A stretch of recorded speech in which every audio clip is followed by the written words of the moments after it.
I'm going to mute myself and kill my video. And you want to take your video off too. All right, let's see. I'm getting participants in. Good afternoon, everybody. I'm going to go ahead and wait for the participants to load. We have about 136 or so people that are going to be joining us. So once this number climbs up to 100 plus, we'll go ahead and get started. A couple of quick housekeeping notes for those of you that are joining us. We will be recording this. You will get a recording of this session, and if we'll point you to the direction on some of the things too that Trish might mention that are out on our website. I'll do that at the very end. So Trish, why don't you toss this back to me once you are through with yours. Let's see, we got some people from Oklahoma dialing in. All right, it looks like my counter has stopped. So we'll go ahead and get started, and welcome everyone to New Readers Press's webinar, Gemma Open Door, a unique high-low program. We are very excited to bring you Trish O'Hare, publisher of Gemma Media, and Charles Coe, one of their best-selling authors today, to talk about their unique suite of titles for low-level readers. Gemma, hold on one second.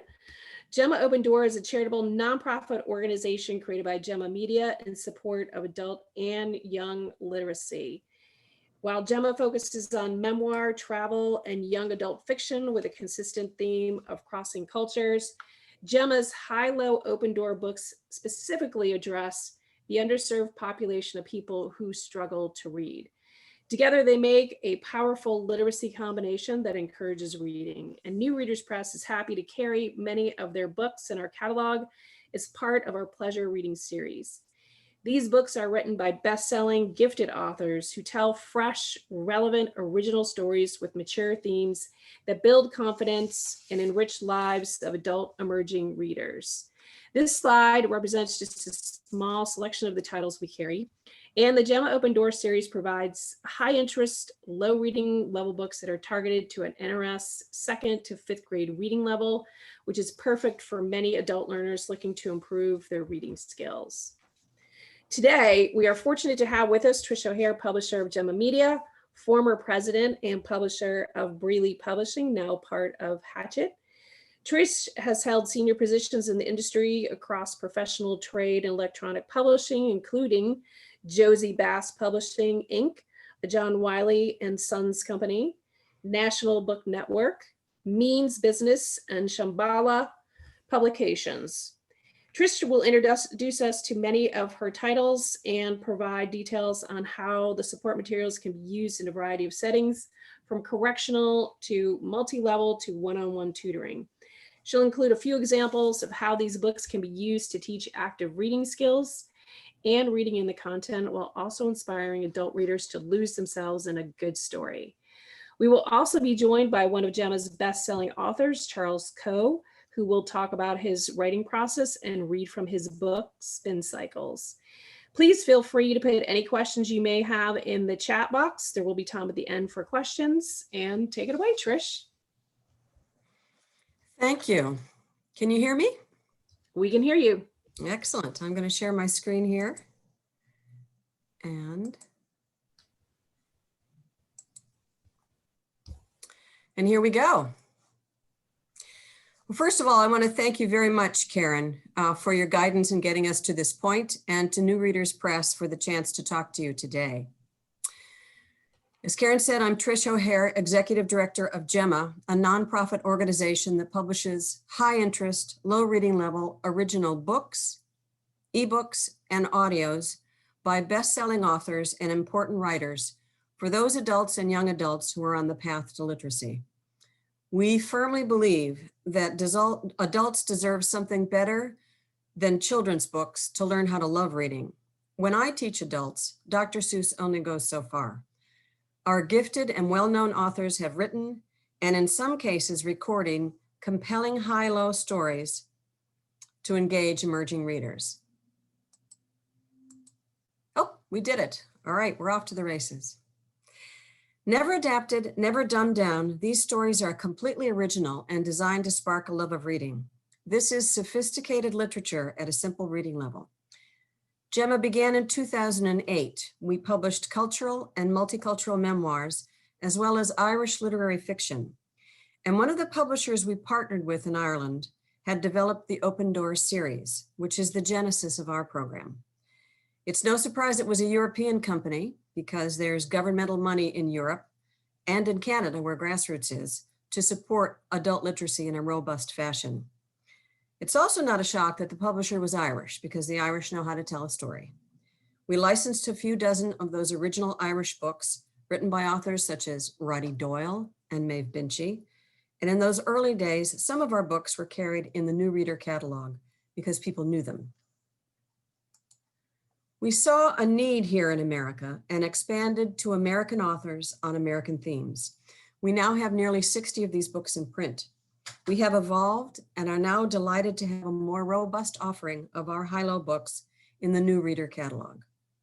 With more to come, we plan between 3 and 5 new titles next year. As we know from the theories of andragogy, a key ingredient to success in adult education is relevancy.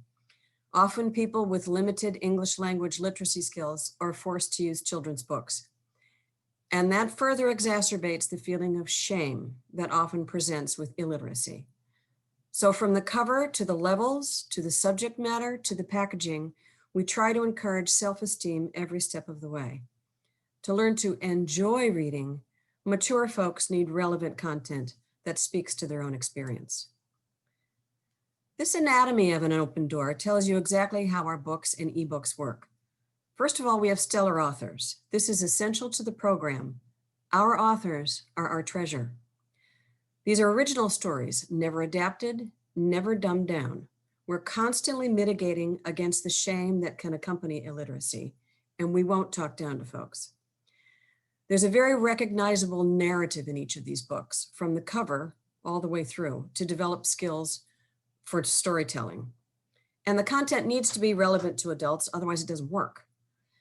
These attractive, colorful packages are sophisticated and hip, a far cry from kids' books.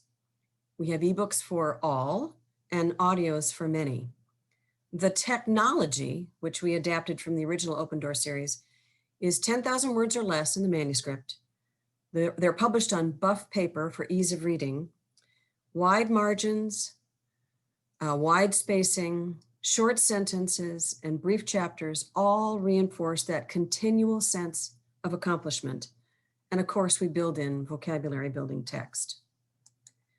Teachers tell us how they use these books. Beginning with the iconic picture on the cover, teachers can start to build a discussion about story and characters, so folks can start to tell their own stories. These are extremely useful in book clubs, whether virtual or other, and some of our reading guides can facilitate some of those discussions. In addition, reading aloud, these books can help develop fluency in class or one-on-one. And because of the relevancy of the content, these stories can start to engage folks in their own daily experience. Who can't relate to driving an Uber?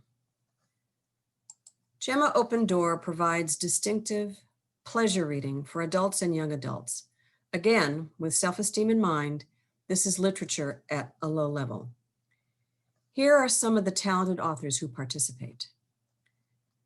Kyoko Mori's award-winning first novel, Shizuko's Daughter, was hailed by the New York Times as a jewel of a book, one of those rarities that shine out only a few times in a generation. Her critically acclaimed books include Yarn, Polite Lies, The Dream of Water, and Stonefield True Arrow. Kyoko is professor at George Mason University and taught writing at Harvard. Charles Coe, poet and novelist, is chair of the Boston chapter of the National Writers Union and was selected by the Associates of the Boston Public Library as a Boston Literary Light. We are delighted that Charles will be joining us later in the program. Greta Gorsuch is our new secret weapon. Greta Gorsuch has taught ESL and EFL and applied linguistics for more than 30 years in Asia and the United States. She's a prolific author in the journals and she's written so far 4 open doors, almost all below the 3rd grade level, although you'd never know it. Mei Chai is the author of 8 books, including the awarded memoir, Hapa Girl, the young adult novel, Dragon Chica, and its sequel, Tiger Girl, which won an Asian Pacific American Award for Literature. Mei teaches writing and literary translation at USF. Professor Tim Rush teaches literacy education and linguistics at the University of Wyoming. Working closely with the tribes of the Wind River Indian Reservation, Tim has helped develop programs for certifying teachers of American Indian children. Award-winning Suzanne Kamada's books include Gadget Girl and its sequel, Indigo Girl. Her short stories, essays, articles, and book reviews have appeared in more than 100 publications, and her work has been nominated for the Pushcart 5 times. She's a 2-time winner of the All Nippon Airways Fiction Contest and winner of the Paris Book Festival. Suzanne Kamada lives in Tokushima, Japan. As you can see, our most valuable contributor is the writer. We ask each author to remember the book that made her or him first fall in love with reading and try and replicate that for new readers. So I ask you, can you remember yours? I remember mine. These are great stories written at a low reading level, addressing such adult themes as families facing the long-term effect of ethnic cleansing, The Orchard. Arapaho history and the forced march to Wind River, A Full Circle. Coming of age in a broken Chinese American family, Training Days. Breaking the color line in American baseball, Jackie Robinson. Uber driving, The Cell Phone Lot. And let's look at some of our most popular titles. An out-of-work beautician makes a job change and a life change into the bargain. Needing to pay the bills, Jessica begins driving for a ride-sharing company like Uber. It's scary at first and she doesn't make a lot of money, but she soon gets the hang of it. The cell phone lot follows Jessica as her new friends at the airport cell phone lot help her to find a new life and just perhaps get some of her old life back. And this is a book that's an example of a book with great hooks for engagement. So you could start class discussions about being an immigrant and trying to make a living in America. Uber driving and how that works. Beauty school and makeup. And Jessica in the beginning is falsely accused of theft. What is her recourse in America? An audiobook accompanies this title to help with fluency and comprehension, performed by the author herself. And an in-depth language arts and theme-based approach reading guide is packed with questions, classroom activities, and writing prompts. Barn Cat is a family tale from New York Times notable author in her stride. A young girl leaves Tokyo with her mother in 1979, carrying her little pink suitcase. She's going to a new home, a new father, and a new sister on a dairy farm in Wisconsin. 33 years later, her mother's belongings are packed up in boxes, her furniture is wrapped in sheets, and without so much as a note, she leaves her daughters. So what happens when people lose their way? Like a little barn cat, Kyoko Mori says, they grab onto a second family and start again. This is mid-4th grade reading level. With permission from the Arapaho elders, Tim Rush was able to present a rarely told story about American history and Native history. In 1878, 2 years after the greasy grass fight that some called Custer's Last Stand, US soldiers rounded up nearly 300 Arapaho people. They were forced to walk from Fort Robinson in Nebraska all the way across what is now the state of Wyoming to the Shoshone Indian Reservation, which we now know as Wind River. Within weeks, however, takers had come to capture some of these terrified children. They were shipped off to boarding schools back east, where they were stripped of their identities and assimilated into white culture. Most of them quickly died. A Full Circle gives a fictional account of several generations of Arapaho and their experience during this painful period. This is a great book for engagement around American history and Native history, and what happened and continues to happen to Native Americans in their own land. Overcoming prejudice, exclusion, and even hatred, Jackie Robinson broke the color line and became one of baseball's best players. He was recognized by the Hall of Fame and has inspired many young people to fight segregation and ignorance for the chance to follow their dreams. Through both his career and his character, Jackie became one of America's greatest heroes. This is his story by a seasoned and celebrated sports writer. The New York Times review described Joe Shuster's novel, The Might Have Beens, as a meticulously peopled tale of opportunities lost. Publishers Weekly raved. Class activities around this book can revolve around the perennial problem of racial inequality, sports' place in our culture, and sports heroes. What do they mean to us, sports heroes? You can also talk about how to follow one's dream against obstacles. And an audiobook accompanies Jackie Robinson to help with fluency and retention. Formerly enslaved people are part of a group that leave Kentucky, travel north and west, and cross into the Iowa Territory. In 1833, Iowa is not yet a state, and no one knows if the state, when formed, will enter the Union free or not. So this intrepid band crossing the Mississippi don't know their future, but they have tremendous hope. Iowa did, by the way, enter the Union as a free state. Key City on the River is based on fact. It explores a little-known time in early American history. And as usual, Greta gives us a rip-roaring yarn below the third grade level. Greta's character development and of many people in an adventure that has an uncertain outcome can help students really understand the narrative arc, the structure of a story, and they're motivated by interest.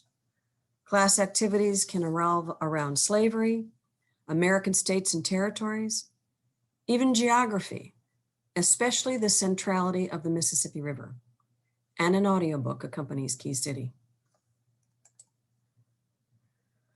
Like the author Kristen Witucky, Lewis' sister, Emily, is blind.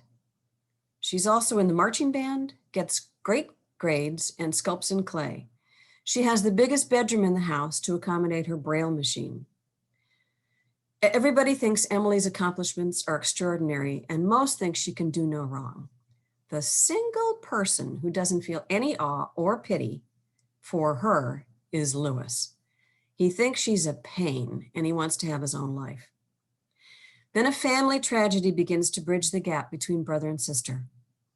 Funny and touching at the same time, the transcriber explores a variety of disabilities, some self-inflicted, as well as the power of sibling rivalry and reconciliation. This is mid-fourth grade. There is a reading guide that adds comments from the author, as well as pre and post questions for discussion. Lisa's grandfather is turning 100, and her family is gathering to celebrate at Grandpa Joe's home, a sprawling apricot orchard in Southern California. In the orchard, Joe and his wife Anna have fled their home country in one of the most horrific ethnic cleansings of the 20th century. A piece of land with a thriving orchard gave a new beginning to a new American family. Lisa wants to preserve the beloved orchard, but everybody else wants to sell. Lisa is gearing up for a battle, one that intensifies when her daughter falls in love with a man from the wrong ethnic group. Will the family's history tear it apart, or will they find deeper binds? Let's start that again. Deeper ties to bind them, sorry. This is mid-third grade reading level. The orchard itself has a lot of hooks within the story to engage students. You could build activities and discussion around apricot jam making and the place of food in culture. I know when I teach, I've often used the concept of sharing recipes from our different home countries in classes. You can talk about the legacy of ethnic cleansing. Again, you can talk about geography. Just what was the Ottoman Empire? The mother-daughter struggle is always one to talk about. as well as discrimination based on ancient ethnic feuds. Based on the true story of Lori Foost's family, Toast explores the tender, scary, funny, and often complex relationship between a girl and her autistic little brother. 11-year-old Mia and 10-year-old Will love playing Minecraft. They love eating pizza, playing in the yard with other kids. But Mia knows that because Will is on the autism spectrum, things are different from him. For starters, he does not like things to change. If the pizza is just not so crusty, he won't eat it. He uses lines from Disney movies to answer most of his questions. And if his toast is too dark or too light, there will be a meltdown. When Mom and Dad announce they're getting a babysitter for the first time, Mia is very alarmed. What will happen if the babysitter doesn't understand Will? We'll have to find out. This is at the 3rd grade reading level. And then there are 2 newest books. Queen Serene. Out on the plains of West Texas, tall, beautiful Queen drives a garbage truck. She loves everything about her job, except maybe the flies. But after her husband leaves her, she relies on this job to make a living. She soon buys a house across the street from her beloved grandmother. Betty's living daughters, that would be Queen's aunts, pull a fast one when Betty's in the hospital and try and strip her of her possessions. It's Queen to the rescue. This is at high 2nd grade reading level, and there is an audiobook that accompanies. The Spy. This historical drama is based on the real-life experiences of Gertrude Sanford Legendre, the first woman to be captured as a spy in World War II. The Spy stars Pearl Dubois, a Southern belle born to a prominent New Orleans family. During the Second War, she wants to help the Allies with the cause and lands a job in Paris working for the Office of Strategic Services, the OSS, precursor of the CIA. Pearl convinces her boss to send her on a secret mission, bringing photos of enemy spies to General George Patton, stationed at the Belgian border. On the way, Pearl and 3 of her companions are ambushed by Nazi soldiers. She becomes a prisoner and must survive by her wits until she can plot her escape. This is low 3rd grade reading level. The Spy has a short vocabulary section at the back of the book to help readers unfamiliar with either the history or the terms. And this is a great starting point to talk about a little bit about world history, about women finding new roles, and the thrilling topic of espionage. Gemma's Open Doors are original, relevant books by serious and beloved authors, written and produced with self-esteem in mind for new readers every step of the way. Here are some samples of the kinds of programs that have and use our books, and you can see it's a wide variety. To help teachers, mentors, and readers get the most out of the book experience, we have added some resources, like reading guides for many. These free downloads are available at the New Readers website. SnapReads.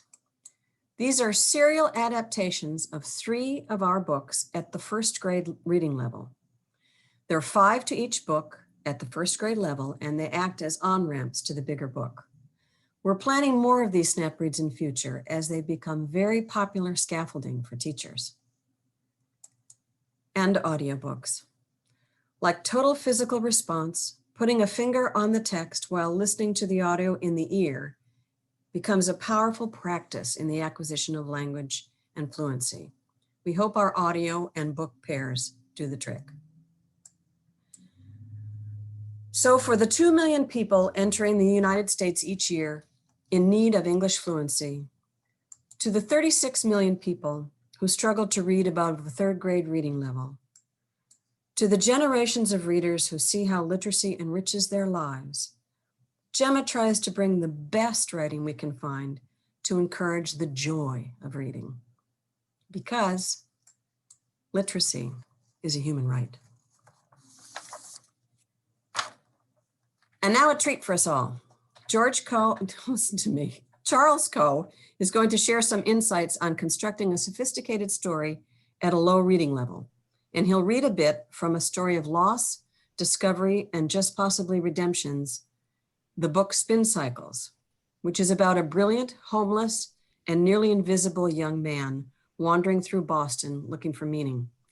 Unable to thrive in mainstream society, he goes to laundromats where he calms himself by watching the clothes tumble round and round and round. And in the streets, he finds other people like himself below the radar. This is at the high fourth grade reading level. Charles is a poet, prose writer, teacher of writing, and a musician. In addition to Spin Cycles, Charles has published 2 books of poetry and is at work on a memoir. Peach Pie, a short film by filmmaker Roberto Maiti, is based on Charles' poem Fortress and has been shown in film festivals nationwide.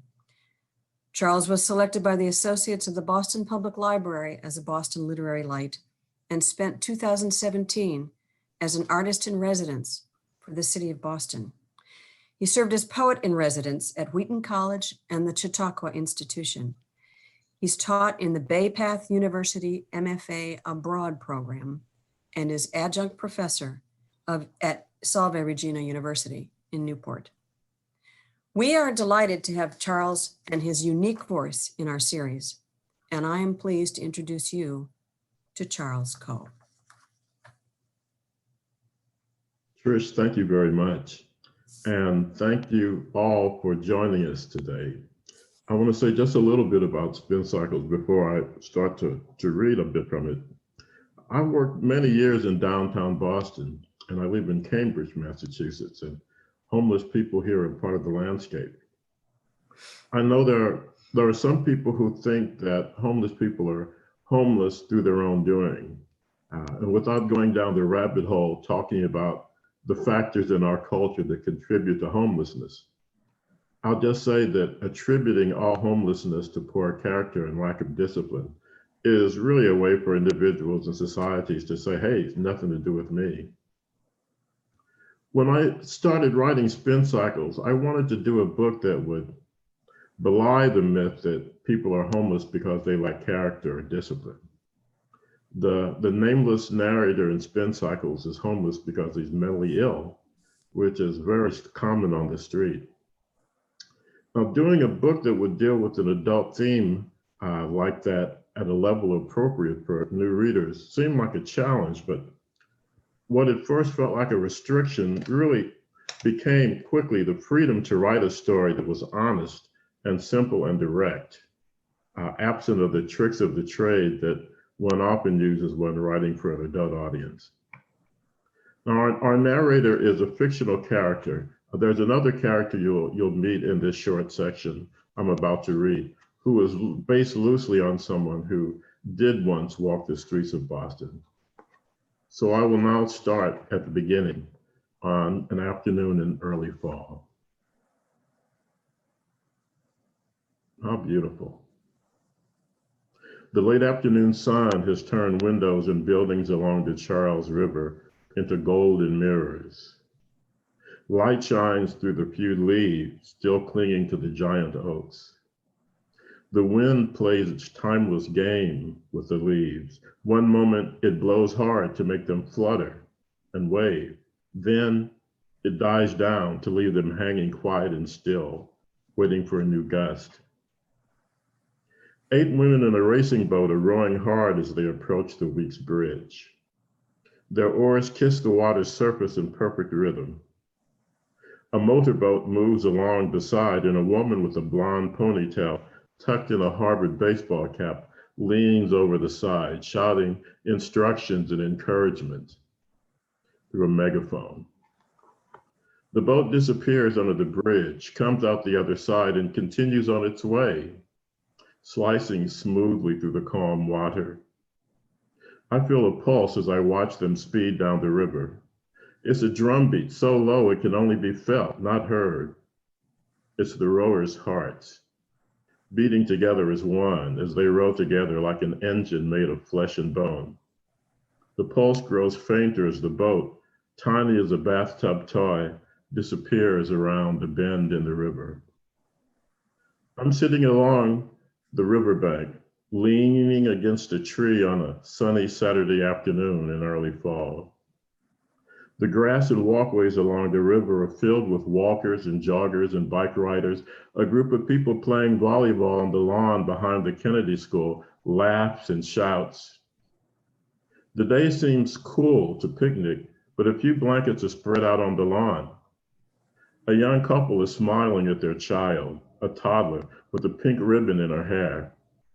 The little one has just taken a bite of pickle and can't decide if she likes it. She frowns for a moment, then breaks out in a giggle. The students are back at Harvard after their summer break and now are buzzing with excitement of the new school year. It's strange, I suppose, that I keep coming back to this place that's such a big part of the life I've left behind. Or maybe it's a life that's left me. The memories are painful and strong, and perhaps I shouldn't be here, but on such a beautiful day, it's hard to stay away. As the afternoon shadows grow larger, the air is turning cold. The young family is packing up their basket. The volleyball game is over and players start taking down the net. I rise from the grass, brush the leaves from my clothes, and start to walk along the river toward Boston. A woman is slowly pushing a baby carriage. The baby reaches out with both arms, wiggling her fingers, learning how they work. Our eyes meet, and I see her look of wonder, an old soul fascinated by her new body. I smile as her mother tosses me a nervous glance and pushes the carriage faster. I wish I could talk to the little one, try to explain how the world she's landed on can be so beautiful and horrible at the same time, but I can't. I would just frighten her mother. I feel a moment of sadness as I stop and watch the carriage move away. But just then, a single oak leaf falls to the sidewalk, glowing orange and red and covered with delicate yellow veins. It was born as a bud that burst into brief green life and chose this moment to break free from its branch. Like a brightly colored bird on its first and only flight, it has drifted to the pavement at my feet. The leaf lifts my spirits. I suddenly feel the blood moving through my own veins, the sap that fuels my body. When I'm feeling this way, I have to be careful not to attract attention. I have to remember not to dance on a street corner when I hear a certain song on a car radio. Not to stand on the sidewalk laughing at a clever display in the store window, because people are watching. They are always watching. I will feel the heat and see the judgment in their eyes. Then my winds shift. My thoughts turn thick and heavy, and every passing face is carved in stone. And the great black swirling cloud that no one else can see floats above my head. It follows me as it always follows, with the patience of a vulture. But for the moment, thanks to this random leaf, I am safe inside my bubble. And my bubble will carry me into Boston to find somewhere warm to sit until the stars come out. And then I would go to the place where, for tonight at least, I will sleep. Walking calms me at times like these. My mind begins to rest on the rhythm of my footsteps on the ground. Soon I've walked all the way to Copley Square. And as long as I keep moving, I'm warm.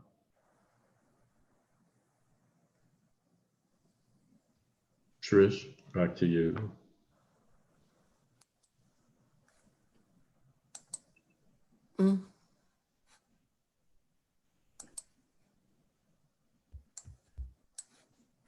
Oh, technical difficulties, sorry. Charles, thank you so very much for reading and for contributing that beautiful story to our series. Charles has also recorded this for us, so you can hear that beautiful voice again with your students as you read through this book. I want to thank everybody at New Readers again for this opportunity, and I hope that this is of some use to you. Please, if you have any questions, feel free to reach out. Many thanks. Great. Thank you so much, Trish, for sharing your titles with us, and Charles for sharing just a little bit of your story with us. I know I lost myself in your voice and in the story, so I thank you for that. I don't see any questions in the chat box, so what I'm going to do really quick is just share with everyone where you can find Trish's books and the book collections. They are going to be out on our website. So if you go out to our website, you're going to go to this adult education tab, click on the pleasure reading tab, and then you'll be taken to the Gemma series. Once you get to the Gemma series, you'll see all the lists of titles as they are here. There's about 25 of them that we carry. And then if you click on this free resources, you'll see where we have audio guides, reading guides, and for some of the books, we also have SnapReads along with a tool to let you know how to use SnapReads and a tool to let you know how to use the audiobooks. There is also a tools and reading chart here. So before we go, Trish, I'm going to check this chat and see if we have any more questions. I did get from people, we will be offering a certificate of participation that we'll send to you along with the recording.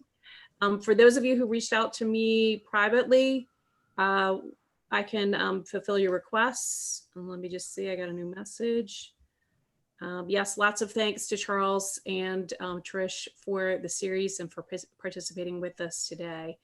And with that, I don't believe we have any more questions. If anything occurs to you, you can find your sales rep here by going under Find a Sales Rep.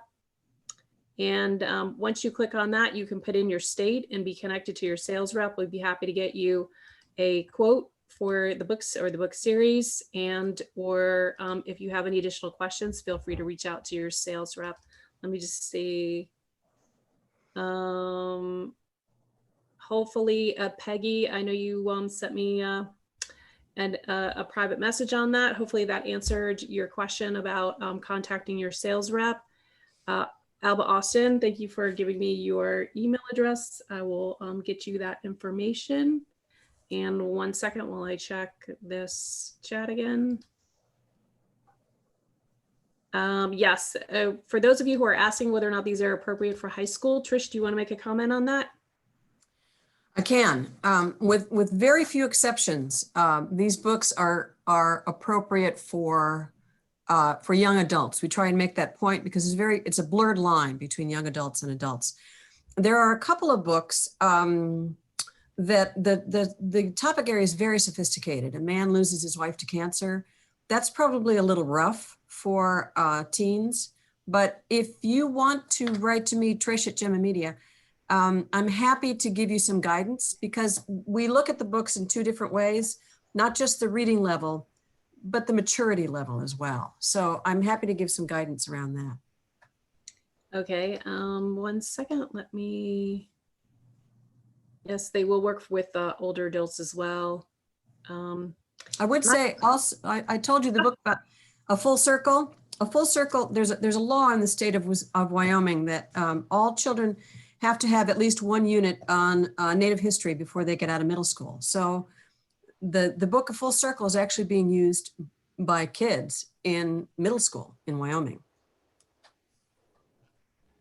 Great, thank you. I think that's all the questions that we received, Trish, and that's pretty much everything in the chat. So we want to thank everyone for participating with us today. We will be forwarding out a recording and I will point you in the direction of the website so that you have all of that information available to you. We also put together a list of descriptions of the books along with what their reading level is. So it's kind of a condensed chart for anyone who wants that, and we'll forward that along with the recording. So thank you so much, Trish. Thank you so much, Charles, for joining us, and everyone have a great afternoon and evening. And if we don't talk soon, Thanksgiving, it'll be here before you know it.